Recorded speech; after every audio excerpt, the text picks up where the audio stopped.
My name is Dennis White Trucking, and this is our 1987 Peterbilt 359. We've completely restored it. We took it down almost to the frame. Cab was the only thing left on it, and we took the motor out of it. We've done the firewall. All the frames been blasted and painted, and every component on the motor is new. Everything's new all the way back. We did a little bit more bling on the motor, around the radiator. We put some stainless on the radiator and polished up all the air tubes and all. We've done all the interior. And it's the original style interior, and we changed it up a little bit. We put the legacy seats in it, close to original as I could. And a lot of people try to get me to put it air ride and do the big hole in the sleeper instead of the little hole.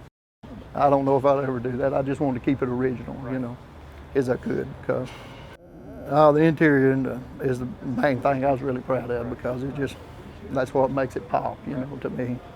And the running lights. And we bought new panels for the sleeper. A lot of things we had to replace. It was just so rough. We had to replace the fenders, all the hood panels except for two.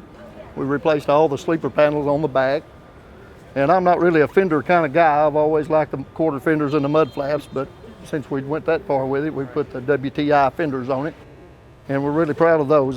They look better than I thought they would. We put Goodyear Marathon tires all the way around it.